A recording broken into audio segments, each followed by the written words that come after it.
ஆனா இந்த கூட்டணியை உருவாக்குதல என் பங்கு இல்லைன்னு எதற்காக நான் சொன்னேன்னா, இது கூட்டணி ஆட்சின்னு பேசுனீங்களா அன்னைக்கு? கூட்டணி ஆட்சின்னு பேசலையா அன்னைக்கு? எனக்கு தெரியாது, நான் இல்ல அதுல. அப்படி இருக்கும் பொழுது நான் என்னுடைய தலைவர் அமித்ஷா அவர்கள் சொன்ன கருத்து தான் உங்க முன்னாடி வைக்க முடியும். ஏன்னா நான் இல்லாத ஒரு இடத்துல என்னுடைய தலைவர்கள் பேசிய பிறகு எனக்கு அதுதான் வேத சத்தியம், அதான் உண்மை. அதை நான் இல்லைன்னு எப்படி மறுத்து பேச முடியும்? ஆனால் மற்ற தலைவர்கள் சும்மா என் மேல கோவப்படுறதை விட, குறிப்பாக மாற்று கட்சியில் இருக்கக்கூடிய நண்பர்கள் என் மேல கோவப்படுறதை விட, என்னுடைய தலைவருடைய ஸ்டாண்ட, சரிமா அதிமுக சொல்றாங்க இல்ல எங்க தலைவர் எடுத்த ஸ்டாண்ட நாங்க சப்போர்ட் பண்றோம், அதே போலதான் என்னுடைய தலைவர் எடுத்த ஸ்டாண்ட நான் சப்போர்ட் பண்றேன். துணை முதலமைச்சர் சொல்றாங்க தேசிய ஜனநாயக கூட்டணி குறிப்பா அதிமுகவும் பாஜகவும் நல்ல நட்புணர்வோட இல்ல, அவங்களுக்குள்ள வந்து நிறைய பிரிவினை இருக்கு, அதனால திமுக மீண்டும் எளிதாக ஆட்சிக்கு வரும் சொல்றாரு. அதாவது இன்னைக்கு பாரதிய ஜனதா கட்சியினுடைய தன்மையை, பாரதிய ஜனதா கட்சியினுடைய வலிமையை எல்லாருமே பேச ஆரம்பித்திருக்கின்றாங்க. உதயநிதி ஸ்டாலின் அவருடைய தாத்தா கலைஞர் கருணாநிதி அவர்கள் பாரதிய ஜனதா கட்சி எங்க இருக்குது, இது ஒரு பண்டார கட்சி, அங்கொன்றும் இங்கொன்றும் இருக்குன்னு சொன்ன அவருடைய பேரை இன்னைக்கு பாரதிய ஜனதா கட்சி ஒரு கூட்டணியில இணைந்த பிறகு இன்னைக்கு தமிழகத்தினுடைய அரசியல் களம் மாறிவிட்டதாக சொல்வதைத்தான் இந்த கருத்தில் நான் பாக்குறேங்கண்ணா. இரண்டாவது, இன்னைக்கு தமிழகத்தை பொறுத்தவரை எல்லா கட்சிகளுக்கும் ஒரு மாறுபட்ட சித்தாந்தம் இருந்தாலும் கூட திராவிட முன்னேற்ற கழகத்தை தூக்கி எறிய வேண்டும் என்கின்ற அடிப்படை புள்ளியில கட்சிகள் இணைய ஆரம்பித்திருக்கிறது. அது விடுதலை திருத்திகள், கம்யூனிஸ்ட் கட்சிகளும் கூட அவங்களும் புலம்பிக்கிட்டு தான் இருக்கிறாங்க. காலம் வரும்பொழுது அவர்களும் வெளியேறி விடுவார்கள். காங்கிரஸ் கட்சி கொஞ்சம் மானரோஷம் இருக்குன்னா அவங்களும் வெளியேறிடுவாங்க. கடைசியில் 2026 தேர்தல் நடைபெறும் பொழுது திராவிட முன்னேற்ற கழகம் என்கின்ற கட்சி தனியாக, இதுவரை தனியா திமுக போட்டி போட்டதே இல்லை. 2026 யாரும் இல்லாம திமுக தனியாக போட்டி போடுவதற்கான வாய்ப்பையும் நான் பார்க்கிறேன். அதனுடைய பிதற்றல்களாகத்தான் உதயநிதி ஸ்டாலின் அவர்கள் பேசுவது, மாண்புமிகு முதலமைச்சர் ஐயா ஸ்டாலின் அவர்கள் பல திருமண மேடையில பல இடத்துல பேசுவது எல்லாம் இதனுடைய பிதற்றலாகத்தான் நான் பார்க்கின்றேன்.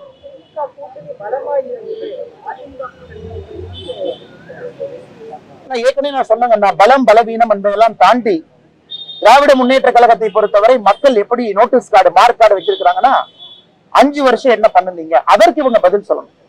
ஆனா 5 வருடம் என்ன செஞ்சோம் அப்படிங்கறத பத்தி பேசாம இன்னும் புதிய புதிய பிரச்சனைகளை உருவாக்குவதை மட்டும்தான் ஒரு மாஸ்டர்களாக திமுக இருக்கிறாங்க. மக்கள் விழித்துக் கொண்டு விட்டார்கள். திமுக எதுவுமே செய்யல, கிரவுண்ட் லெவல்ல எந்த விதமான மாற்றம் வரவில்லை என்பதிலே தமிழக மக்கள் தெல்ல தெளிவாக இருக்கின்றார். அதனால் கூட்டணி பலம் பலவீனம் எல்லாம் தாண்டி, இந்த கூட்டணியில 7 பேர் 7 கட்சி, அந்த கூட்டணியில 5 கட்சி, இந்த கூட்டணியில 4 கட்சி, நம்பரை எல்லாம் தாண்டி திமுக கூட்டணியை பொறுத்தவரை எத்தனை கட்சிகள் 1 2 3 4 5 இருந்தாலும் கூட திமுகவை வீழ்த்த வேண்டும் என்பதிலே மக்கள் ஒரு மனதோடு இருக்கும் பொழுது கூட எத்தனை கட்சிகள் சேர்ந்தாலும் அவர்களும் வீழ்த்தப்படுவார். அதனாலதான் இன்னைக்கு காங்கிரஸ் கட்சி ஒரு காலம் வெளியே வைக்க பார்க்குது. வெளியே அனுமதி கொடுத்தா காங்கிரஸ் அப்படியே எஸ்கேப் ஆகி வெளியே வந்துருவாங்க. அதே போல விசிகாவும் கம்யூனிஸ்டும் அவங்க கடையை திறந்துட்டாங்க, அவங்க பூட்டை போட்டு கடையை திறந்து அவங்களையும் வெளியே வச்சுட்டாங்க வெளியே வருவதற்கு. இன்னைக்கு நிச்சயமாக இன்னும் ஒரு 2 3 காலத்துல ரைட்டிங் இஸ் ஆன் தி வால். மக்களுடைய கோபத்தை திமுகவுடைய கூட்டணி கட்சிகள் படிக்க ஆரம்பித்து விட்டார். மக்கள் கோபமா இருக்காங்க. அதனால கூட்டணி கட்சிகள் தப்பித்துக் கொள்ள வேண்டும் என்றால் அவர்கள் முதல்ல வெளியே வருவாங்க. அதனால பலம் பலவீனம் எல்லாம் தாண்டி, இந்த நம்பர்ஸ் எல்லாம் தாண்டி திமுக வீழ்த்தப்பட வேண்டும் என்பதிலே எல்லோரும் தெளிவாக இருக்கின்றனர். இந்த கூட்டணி ஆட்சி அப்படிங்கிறது அதிமுக தலைமையை தொடர்ந்து ஒரு நெருடலுக்கு உள்ளாகுது. தேர்தல் முடிகிற வரை அதை கொஞ்சம் தனிச்சுக்கலாம். ஆனா இதுல நெருடல் அப்படின்னு இல்லைங்கன்னா, நான் இன்னைக்கு ஒரு பாரதிய ஜனதா கட்சியினுடைய தொண்டராக நின்று கொண்டிருக்கின்றேன். இந்த கூட்டணி உருவானதுல என் பங்கு இல்லை. இந்த கூட்டணியில என்ன பேச்சுவார்த்தை நடத்தினாங்க என் பங்கு இல்லை. இந்த கூட்டணி எப்படி இருக்க வேண்டும் என்று யார் பேசினார்கள் அதிலும் என்னுடைய பங்கு இல்லை. அப்படி இருக்கும் பொழுது என்னுடைய தலைவர் அமித்ஷா அவர்கள் சொல்வதைத்தான் நான் கேட்டாக வேண்டும்.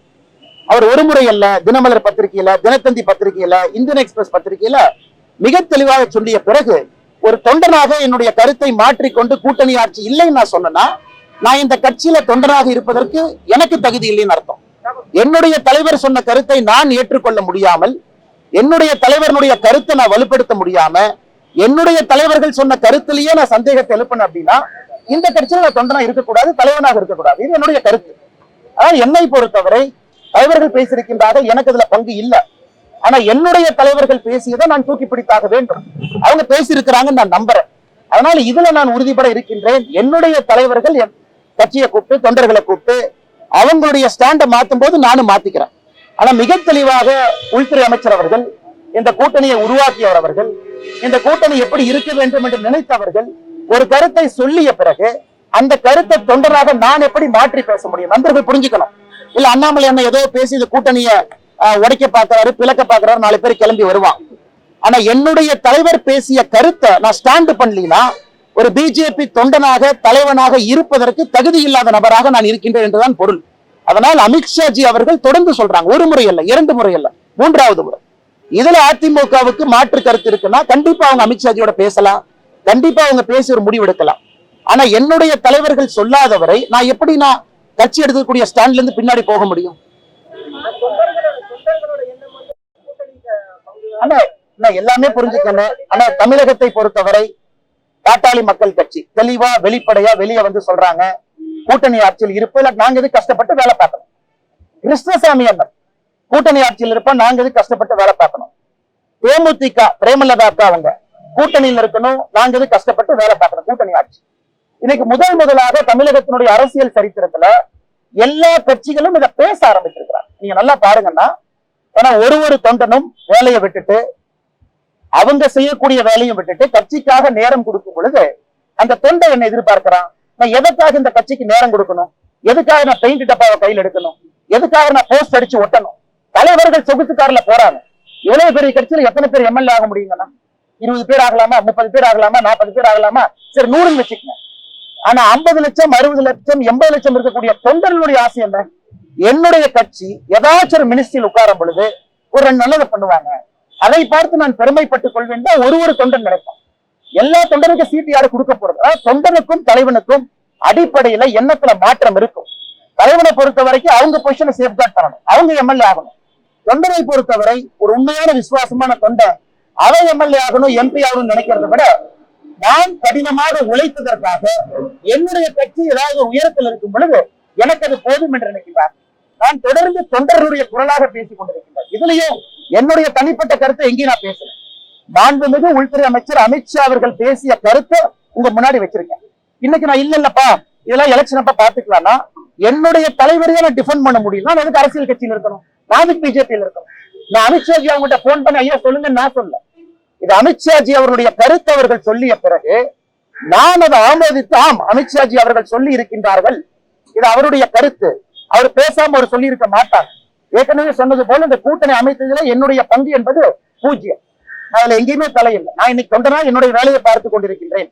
தேவையில்லாம அரசியல் கூட எங்கேயும் பேசுறது இல்ல, அடித்தட்டு மக்களுக்கு தேவையான உதவியை செய்யறேன். அதாவது நண்பர்கள் நன்றாக புரிந்து கொள்ள வேண்டும், இதை சொந்த கருத்தல்ல. கட்சியினுடைய தலைவர் சொல்லிய பிறகு எப்படி நான் பேசாம இருப்பாங்கன்னா மேடம் மேடம் சத்தமா சொல்லுங்க மேடம்.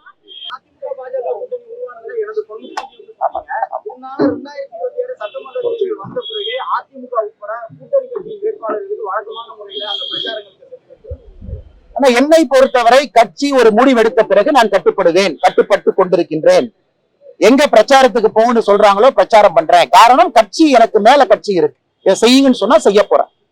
ஆனா இந்த கூட்டணியை உருவாக்குதல் என் பங்கு இல்லைன்னு எதற்காக நான் சொன்னேன்னா, இது கூட்டணி ஆட்சின்னு பேசுனீங்களா, அன்னைக்கு கூட்டணி ஆட்சின்னு பேசலையா, அன்னைக்கு எனக்கு தெரியாது, நான் இல்ல அதுல. அப்படி இருக்கும் பொழுது நான் என்னுடைய தலைவர் அமித்ஷா அவர்கள் சொன்ன கருத்து தான் உங்க முன்னாடி வைக்க முடியும். ஏன்னா நான் இல்லாத ஒரு இடத்துல என்னுடைய தலைவர்கள் பேசிய பிறகு எனக்கு அதுதான் வேத சத்தியம், அதான் உண்மை. அதை நான் இல்லைன்னு எப்படி மறுத்து பேச முடியும்? ஆனால் மற்ற தலைவர்கள் சும்மா என் மேல கோவப்படுறதை விட, குறிப்பாக மாற்று கட்சியில் இருக்கக்கூடிய நண்பர்கள் என் மேல கோவப்படுறதை விட என்னுடைய தலைவருடைய ஸ்டாண்ட் தெரியுமா, அதிமுக சொல்றாங்க இல்ல எங்க தலைவர் எடுத்த ஸ்டாண்ட் நாங்க சப்போர்ட் பண்றோம், அதே போலதான் என்னுடைய தலைவர் எடுத்த ஸ்டாண்ட் நான் சப்போர்ட் பண்றேன். அதை எப்படி நான் மாத்தி பேச முடியுங்க இடையில?